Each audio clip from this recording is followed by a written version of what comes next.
Okay, let's get started with Chapter 1, which seems to me to be the best place to start this book. The title of the chapter is, What Should I Know About Language Learners and Language Teaching Settings? In this chapter, we are going to have a look at different aspects about language learners that may affect the way we teach. Something to remember about teaching English is that it is kind of like selling a product. We are trying to sell English, and the customers are our students. We want them to buy our product, and to do this, it is helpful if we can know more about our students and their needs. Let's have a look. Here are the main topics we're going to have a look at in this chapter. My goal is to keep each of the videos in this series less than 15 minutes. So my explanations are going to be quite brief and concentrated on the main points. I expect you to watch this video a few times and read the text so you will be fully prepared for class. So the first part looks at the difference between a second language and a foreign language. In class, I'd like to have this discussion. As you read through to page 7, I want you to think about the difference for students studying in a second language environment and those studying in a foreign language environment. Think about it, take some notes, and be prepared to share your opinion in class. So basically, the difference between a second language and a foreign language depends on whether you would use the target language, that is the language you are studying, in daily life. So if you were studying English in the United States, for example, and after class you went to buy an ice cream, you would probably speak English as you bought that ice cream. That would make it a second language environment. However, if you were studying English in Japan and went to buy an ice cream, you would most likely not use English. This, therefore, would make it a foreign language environment. So if you were studying French in Paris, would this be a second language environment or a first language environment? Of course, it would be a second language environment. On pages 5, 6, and 7, we can see a variety of acronyms and terminology used in discussions about teaching English. Although all of these are important, I would like you to especially remember the following terms. There are a few here, so I suggest you take a screenshot to help you remember them. First, we have ESL and EFL.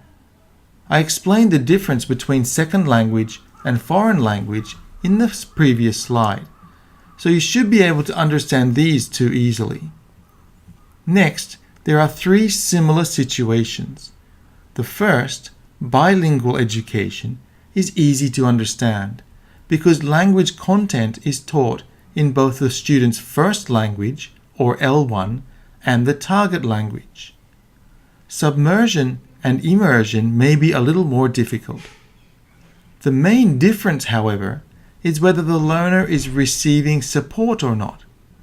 In the case of submersion, there is no support. With immersion, teachers realize the student's L1 is not English, and therefore gives assistance to the student.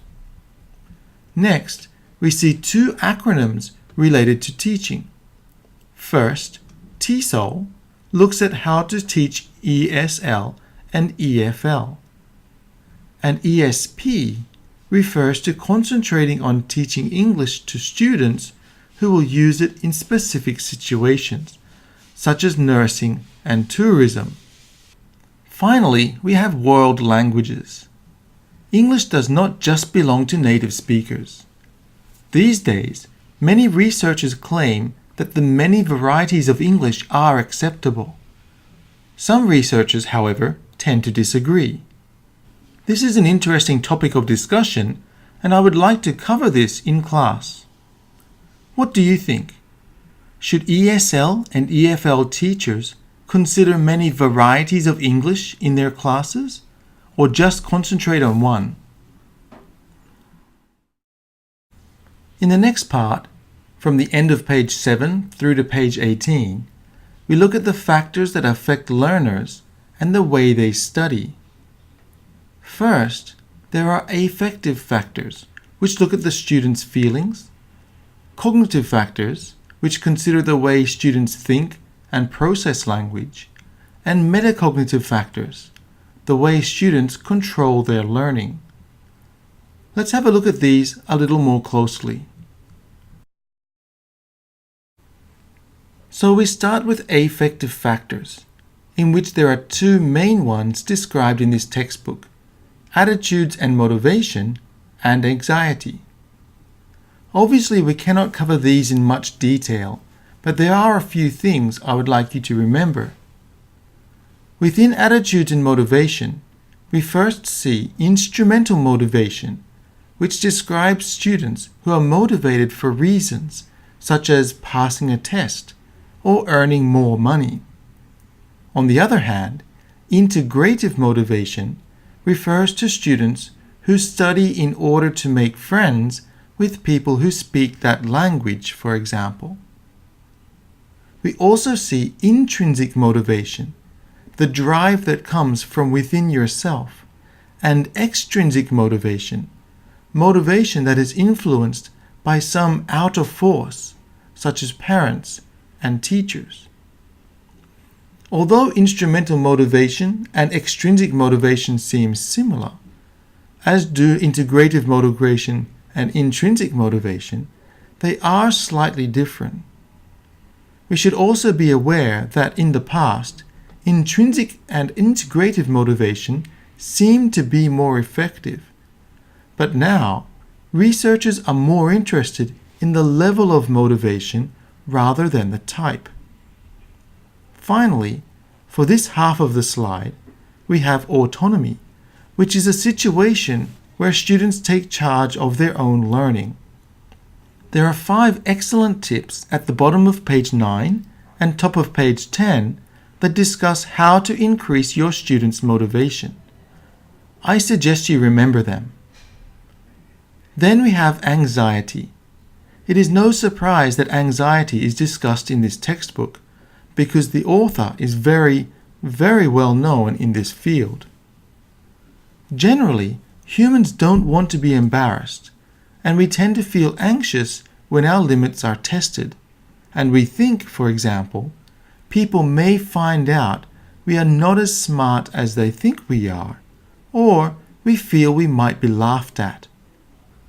This especially happens when learners of a language speak in front of native speakers.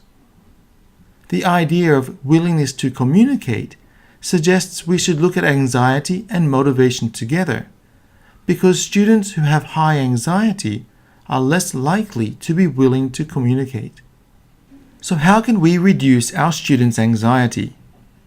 There are 9 great tips on page 12. Make sure you read through them and keep these ideas in mind when you start teaching in the classroom. Do you have any further ideas? This is another point I'd like to discuss in class.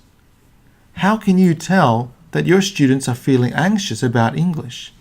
And how can you lower that anxiety? Next, we move on to cognitive factors, which refers to how humans think. This can be divided into 2 main parts: language aptitude and learning styles. Language aptitude considers students' natural ability to be successful language learners. Some people just seem to have an ability to learn languages. There are tests to check whether you or your students have high language aptitude, but these are rarely used these days except by researchers. We also have learning styles, which looks at different ways humans learn. Our textbook gives a few ideas at the top of page 13, but I really encourage you to look at Howard Gardner's multiple intelligences. If you scan the QR code on the screen here, you can find an interesting article that explains different intelligences humans have. Based on these, you can discover different ways your students learn. it is also important to think about whether your students have a field-dependent learning style, or field-sensitive as it is called in the United States.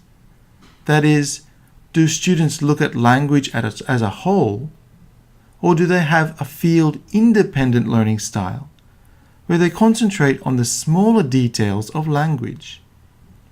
There are many cultural aspects that may affect these learning styles. One of the biggest challenges for language teachers, or any teacher for that matter, is to meet all the learning styles of their students. On page 14, you can see 5 useful ideas for helping students with different learning styles. Make sure you read through them and consider your own similar ideas. Finally, we have metacognitive factors. Metacognition can be quite a difficult word. The simplest way to explain it is that metacognition is thinking about the way we think.